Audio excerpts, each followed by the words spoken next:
What makes a successful project manager? My name is Guilherme and I'm a project management expert. I help professionals to become successful project managers. The way I do that is in several different ways, from specialized training, one-on-one coaching and mentoring, helping them to develop their skills, helping coping with consultants, helping companies to organize their operations there. Because if your goal is to develop your project management skills, my goal is to support you in that journey. And not forgetting, this is part of the warm up of the Project Management Summit. The Project Management Summit, it's a free event I'm going to make to show you how to further develop your project management skills. Everything is free. The only thing that you need to do there, click in the link here in the description of the video and subscribe. Or if you are watching this on Instagram, just go in the bio, click in the link in the bio there and subscribe. If you participate in the full event, you're also going to get a certificate. There's going to be extra material, and also I'm going to give you some giveaways there. So the topic I'm going to discuss today, what makes a successful project manager? Before going to more details on the topic, I want to make a short discussion on what makes anybody else successful here. And to make this a good example, I want to tell a bit the story about Novak Djokovic, sorry. And if I'm killing the name, sorry about the pronunciation. Djokovic, he's a famous tennis player, considered by a lot of people one of the best tennis players of all time. But what does it have to do with project management? Let me go there. First of all, I want to show some statistics from his career. So you can see here in the screen that I took a period or a window of the statistics of his career starting to 2004. Why? Because on 2004, at the last week of the year, he was 186 in the ATP ranking there, meaning that among all the tennis players around the world, he was 186.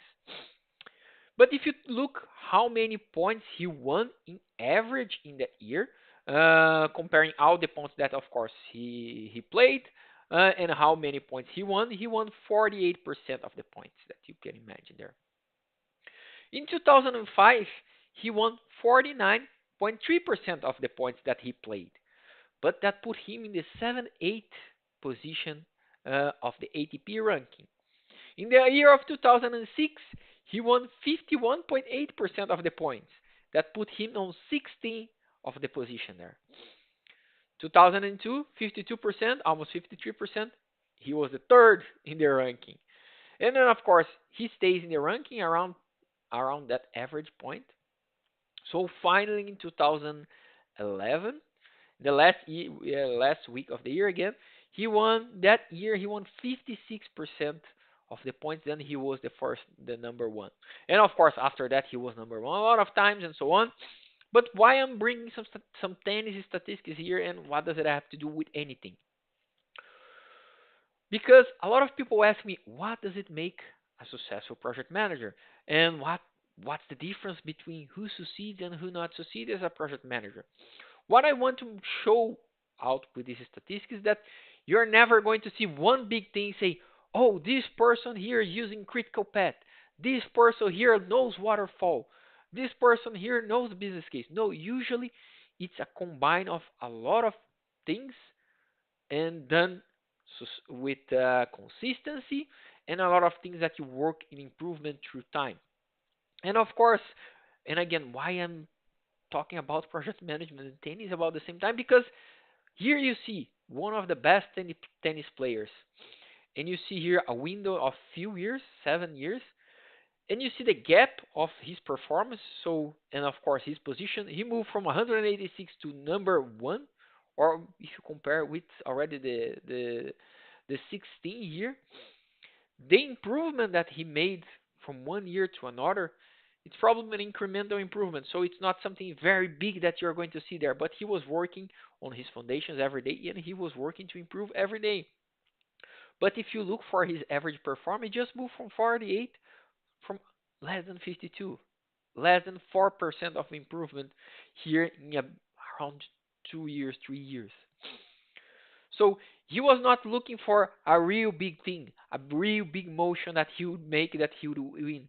He was just looking every day how he can improve a bit more and a bit more. And at some point, this a bit more that he was doing there, it was a breakthrough. Because then he, of course, if you won more than 51%, yeah, he was winning most of the games. And then you can imagine that he was 16, and of course, at 56, of course, he was number one. But the point here is not to have you're not looking to be a successful project manager in a very big step that you're going to make. You're not looking for a leapfrog. From one day you say, I don't know anything, in the other day you just leapfrog and say, now I'm the best one. I'm a very successful project manager. No, it's work year over year that you see there, and consistently improvement what you see there. And of course, if you do that through the years, you see already just a small improvement, a bit more than 1% of improvement already put him in the 78. Another small step here, or 2% of improvement, 16. Here's a bit 1% of improvement, 30% of already third in the award. And of course, if you do that with consistency in your career for a project management, that's what's going to make the difference. And again, that's why I have my poster here. And if you are looking for the giveaway, here's your tip. Look for the poster and read it. That's why I have this reminder here saying that how can I become 1% better every day? Because if you do become 1% better every day, and of course if you do that with consistent through the years, at some point you are just having a breakthrough, and at some point you are in a level, you are just the number one, and you are scoring one after the other. You are very successful. You can manage very well your projects, and people say, "Oh, this person was lucky," or suddenly this person, what you are doing there? Well, what you are doing is working your foundations, working your consistency, looking the ways you can improvement. Because, and then I bring of course a quote because I do love quotes. If you don't know that about me at this stage, that's something that you should know it. That's from Thomas Edison. That's saying that a lot of many of the failures of people is because they do not realize how close they were from success before they gave up. Can you imagine if Djokovic he just gave up when he was in the 51.8% and say, "Yeah, I've already tried too much and I cannot improve myself," and he just gave up? Or if the years that he was kind of around the third position, and I do not check, I do not know if the entire year, but like that. But if you check the stats and say, "Oh, I beat 54%, but I could not still finish the year as the first one, and so I'm going to give up." Can you imagine? And he's considered one of the best tennis players of all time. So what you're looking there, you're not looking for a big step, but you're looking to make an adjustment in your project management routine, adjustments in your foundation. And if you do that with consistent, that's what's going to bring you the success there. But also, if you're not a tennis fan, I'm going to bring another guy here. You might have heard of him, Michael Jordan. Michael Jordan is considered by a lot of people the best basketball player of all times. And nowadays you can see also the Air Jordans back. It's very trendy. If you don't know Michael Jordan, I do recommend you to watch the Netflix series called The Last Dance. They talk about the Chicago Bulls and Michael Jordan, how they make the title wins and so on. That's a very good recommendation if you want to improve, of course, your leadership skills, your teamwork, and also you can have some entertainment during the weekend. So that's something that I do recommend you to do it, and I even have a special content just talking about that. So if you want to watch the content and later on watch the series on Netflix, The Last Dance, you're going to see specific points that you should pay attention how to develop yourself. But coming back here, why I'm pointing out to Michael Jordan, and yeah, he was considered the best player of all times. But if you look for his statistics, like the number of trials or shots that he had in a game, and how many times, so he did a lot of shots in a game. If you see here, on average, you see here the average per season. So he tried at least 20, 24 shots. That's excluding, of course, the 3-point shots or free shots and so on. But if you see, okay, for all the things that he was trying, how many of them he was getting right. If you see in average here, in some years he was better, and some other years he was pretty consistent. He was always around 50%. What does it mean 50%? So when he throws the ball, there's 50% the chance that he's going to score, 50% the chance that he's not going to score. Although it's of course it's Michael Jordan, so you might think okay he's going to score every time, but in reality he's not. And also to make a point here, I put here they have an award at NBA, what they call the ESPY award, the best NBA player of a specific year. Michael Jordan won 93, 97, 98, and 99. The award started in 93, so I don't have anything to compare before that. Of course, there's other ways that you could look for statistics, but for simplicity, just let's look on this one. And you see that in the years he won as the best player, of course, those were also the years that the Chicago Bulls they won the title. You see that he was 49 and a half, 49 and a half, 48, 46. Those were not even the best years in his career of average. He had an average here of 53% at some point, which is quite good. But what you're looking for again, first of all, if you look for the numbers, it's pretty consistent.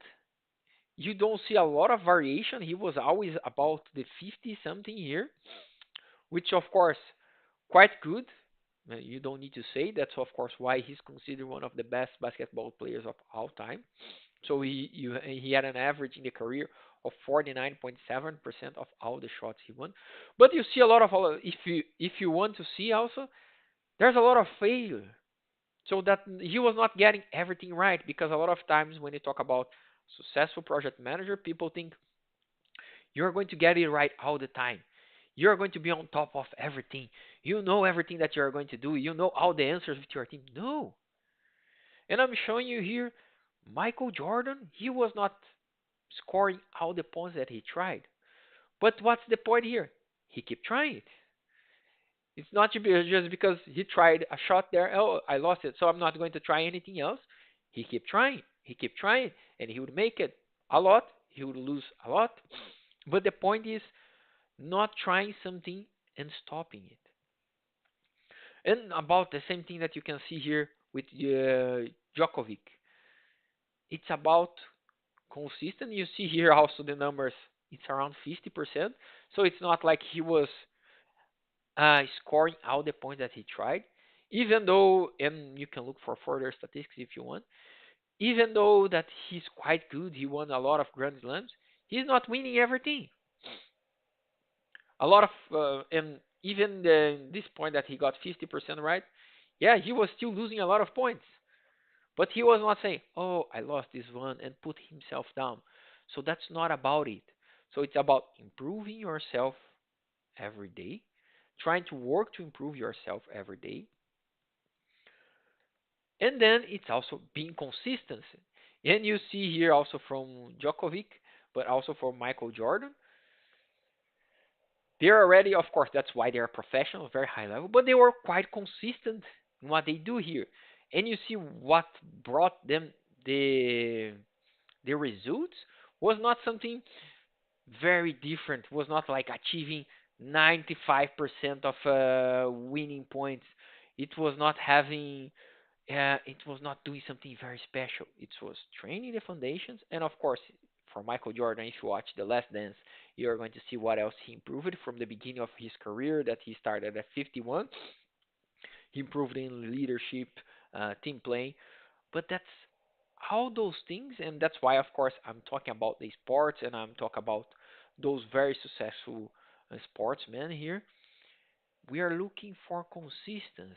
We are looking for consistent improvement, continuing to do that, and keep going. That's of course why I think when I talk about the principles there, and if you have been following the warm up for the Project Management Summit. I talk about, I think in one of the episodes 4 or 5 there, I talk about project management principles to be successful there, and one of them is not giving up, is not stop trying it. So you are always looking for progress, and that's what those numbers are showing here. Consistent. What's consistent? Keep going, keep trying, not stopping yourself, because yeah, you can be very close to be successful there. It's just a matter of trying to understand what you need to improve and keep it going there. Uh, so keep trying. So what makes a successful project manager? And if you look for a successful project manager on Google, you're going to find a lot of lists there. And I've seen some lists of 20, 30 items, and I think in general this is very nice wishful thinking, but in reality this is bullshit. You're not going to find a person that has a 50 items checked in a box, say, oh, this person is the best person that you can have there, because that simply does not exist. That kind of leader does not exist. Nobody is going to be perfect. And even if you look, making an analogy here with Michael Jordan, if you watch The Last Dance, you see that Michael Jordan, he had to improve his teamwork because he was that good. He was trying to win the title by himself. It was only he learned that he needed also the other team players to be able to win the title. That's when the Chicago Bulls won the title. So it's not about checking a box with 50 items there or 30 items. That's why, in my view, you need to have or you need to work on five basic items here to be able to be successful. Because if you do that with consistency, if you do that with time, if you give yourself time to get the results, because what a lot of people see, it, they try it once. Oh, I did not get results. I applied for one job position, no one replied to me, so I gave up. I studied it 1 hour, and now I cannot fully control my project, so I give up. I have a problem here. I tried to talk with someone, but I could not find a solution, so I gave up. That does not work. If you do like that, you're not going to be successful at anything that you do. And there's also an analogy here to think about that when what you're doing there. Think about you are in the supermarket, so there's a line there. There's a queue there. Depending how lucky you are, you can enter the queue that's the fastest one, then you're out. Depending on how lucky you are going to get a queue that something is going to happen, they need to change the product, they are going to need to cancel something, and that will be the longest one. But what's the difference between people? Of course, what's going to happen with the queue you cannot control. That's something outside of your control zone. But there's people that they keep looking all the lines there in the supermarket and they keep changing every time. So they do not even have time to get any type of result. Because yeah, they see, oh, I think that one's going faster. They move to that one. Oh, I think that one's going faster. They move to that one. So in the end, it takes for them even longer to go to the cashier to check out in the supermarket. There's also the type of people that they are going to be in the longest queue there, and something's going to happen. They are never going to change because they are saying, "Oh, I choose it, so I'm going to stick with that." And there's the third type of people that are going to see, "Okay, I'm in that line." They see that's taking so long, but suddenly they see, "Okay, just another cashier, just open here." So if I go there straight away, it can go faster. But they move because they are sure about the moving that they are doing there. They're not just running around afraid that they are not going to get results. So it's important that if you want to succeed as a project manager, you cannot be the first person that stay with the queue and don't never move and you never do anything. You cannot be the first one also that just moving around every time, because then you're not going to have the time to get results. Can you imagine if Michael Jordan say, I'm not going to get results, and Michael Jordan even did it. He tried to play baseball, but it's a different type of discussion. If he would say, from basketball I want to go to tennis, and then from tennis I say, now I'm going to baseball, then I'm going to football or soccer if you're in the U.S.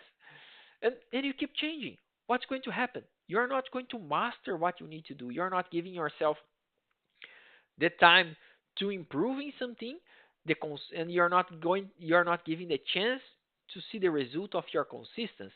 And if you look for Djokovic here, if you would have given up here in 2007, he would never be the first one. And of course, he did not start his career on 2004. I think you can look back. He probably you're going to see that he has been training for much longer than that.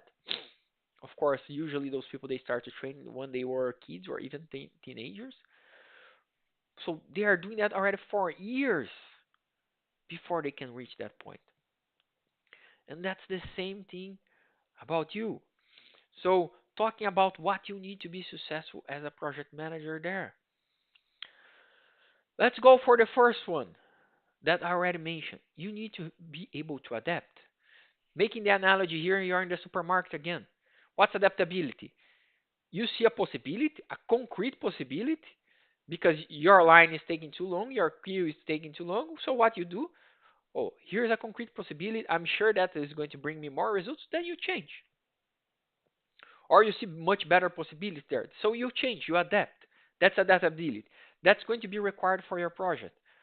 No plan is perfect. So whatever the framework that you are using there, waterfall, agile, scrum, kanban, lean management, or whatever you're doing there, what I can guarantee to you is you are going to need to adapt.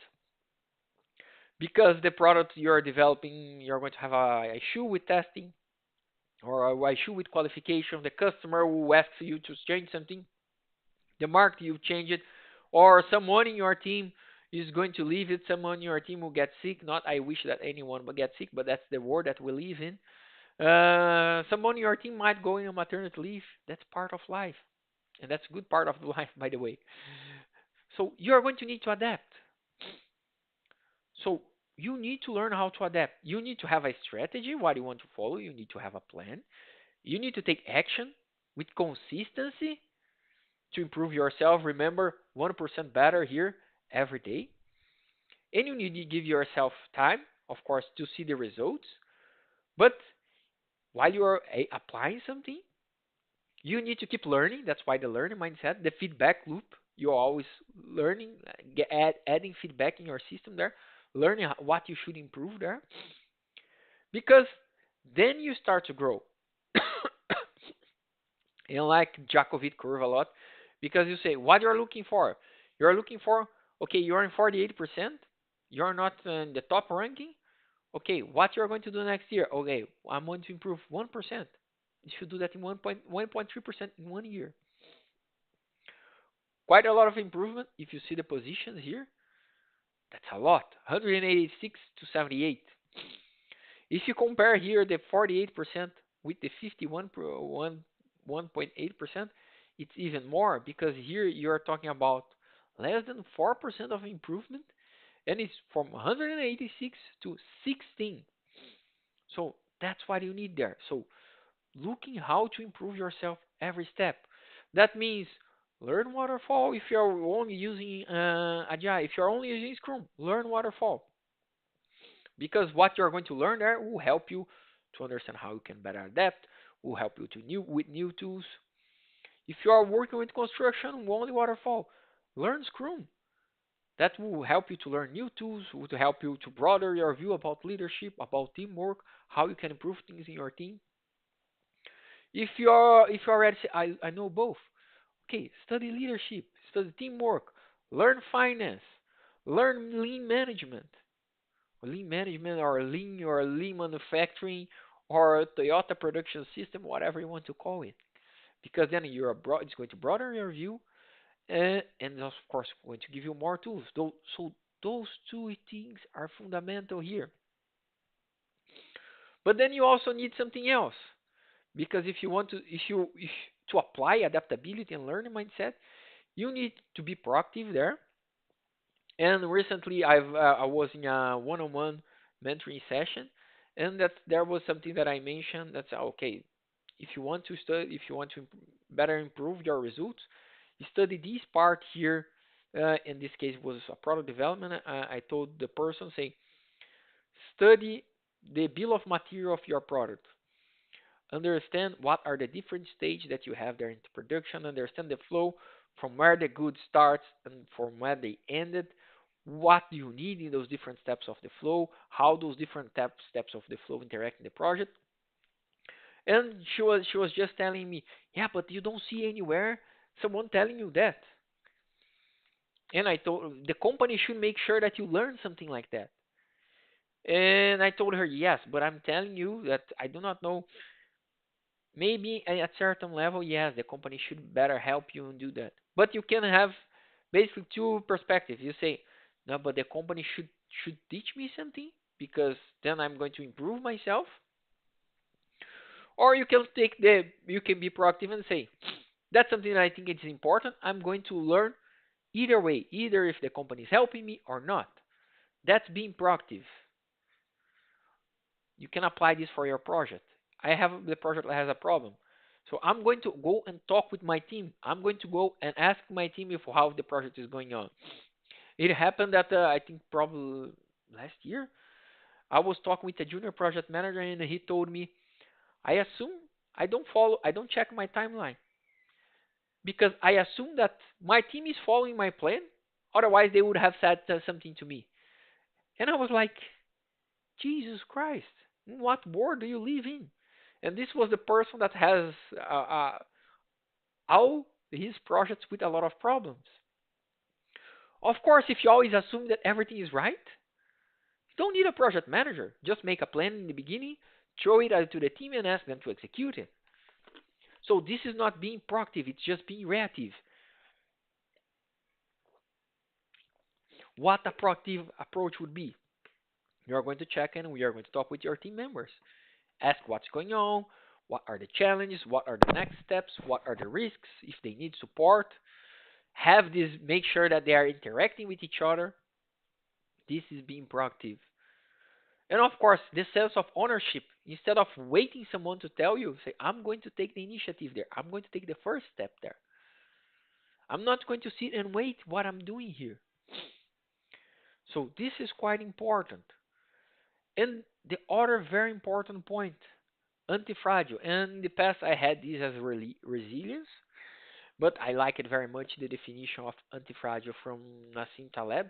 There's a book called Anti-Fragile, where he explains the concept. He explains the different strategies that you can approach to be more anti-fragile. And of course, very nice book. I do recommend you to read it.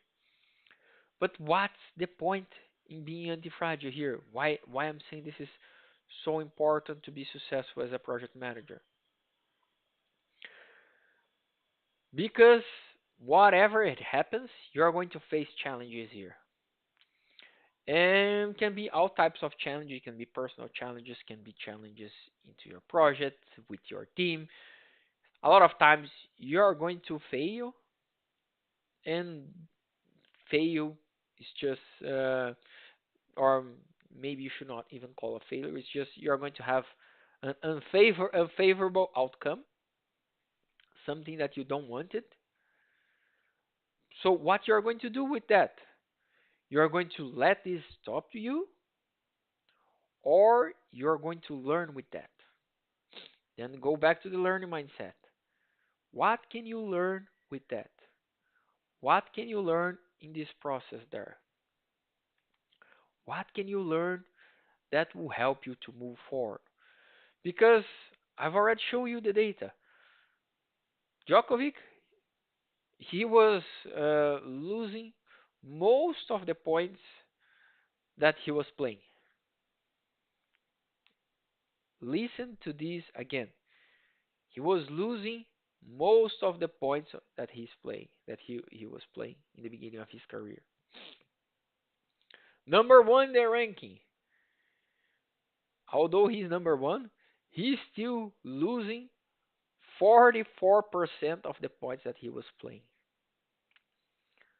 Michael Jordan. Michael Jordan, in his entire career, if you look for his average, every time he throws a ball into the basket, there's a 50% chance that he's going to make it and a 50% chance that he's not going to make it. Of course, everyone remembers, like it is here, the Air Jordan going around. Everyone remembers the championships and so on. But a lot of people they forget that he lost a lot of points. And again, nothing wrong with that. That's part of it. Why I'm telling you that? Because you're also going to miss a lot of things in your project. But instead of beating you down, saying, oh, not telling yourself, because there's a lot of people that who has this kind of self-talk that's very negative, saying, "I'm a worthless piece of shit. Sorry about my language. I'm useless. I'm dumb."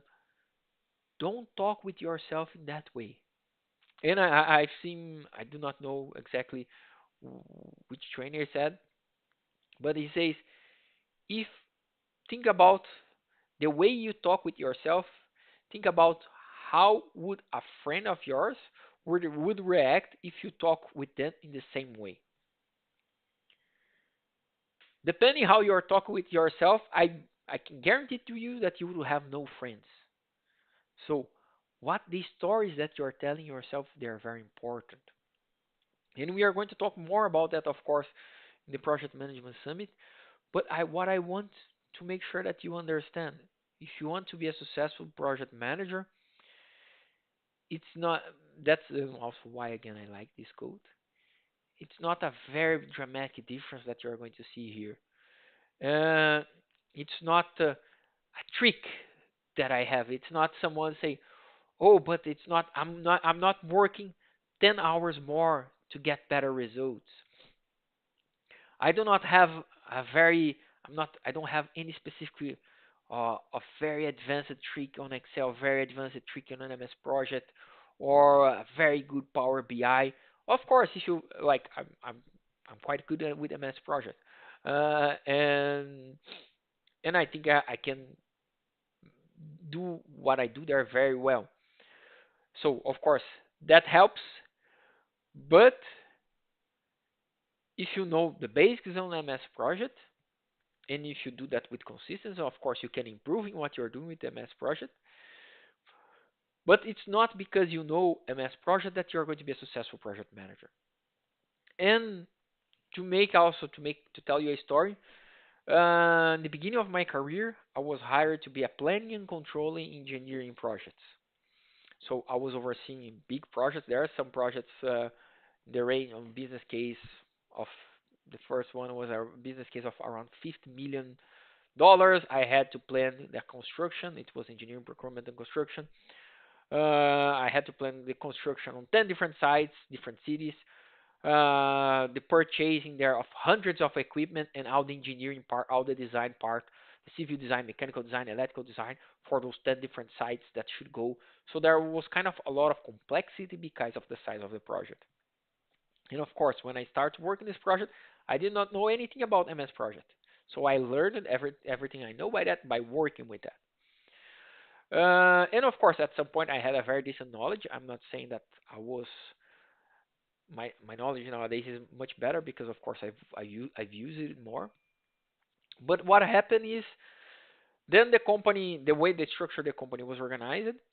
We always hired someone, a specific one for planning, just to do reporting to me to do the planning work on this for the sites because planning the construction it required much more details and I had to oversee a much bigger part. I had to oversee the design, I had to oversee all the purchasing plus the construction. And then the construction part required on-site tracking there to make sure that to also to track the progress. So that's the organization structure. And then the organization hired planners to work in different types of projects. They would report to me and I can tell you that once or more than once the organization would hire someone with very good MS project skills, and a lot of times they would know the tool even much better than I.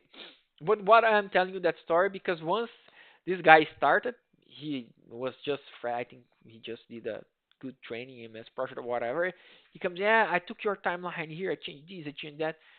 Then I say, oh, he knows a lot of tools, he knows shortcuts in the tool, and he did this and did that. And then he comes and shows to me the plan. And here's the new plan. So that he worked, I don't know, for half a day, one day, or whatever. I don't remember the timeline. This is more than 10 years ago. Then I just look. Yeah, but now your plan has 20 months. And I say, yeah, yeah, 20 months. Yeah, but our contract is 15 months.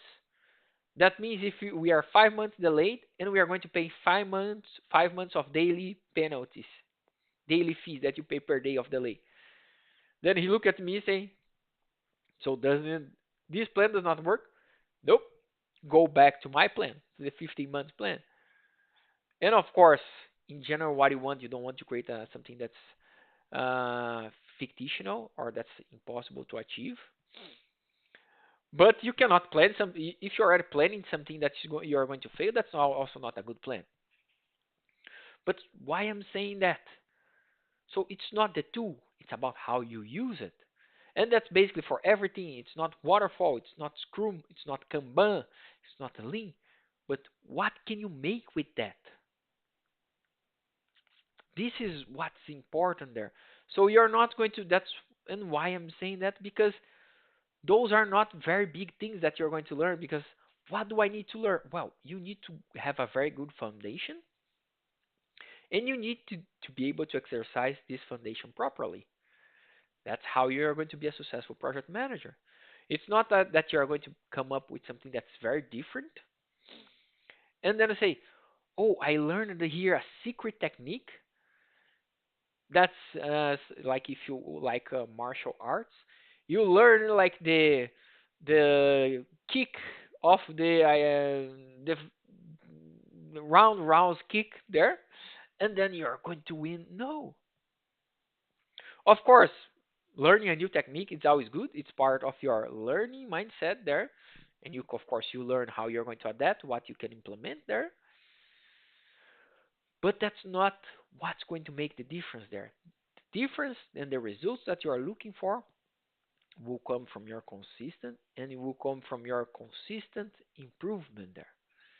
And then of course you're going to learn in you're going to work in a project. It's a new team that you have in a project. You need to know how to learn with the team.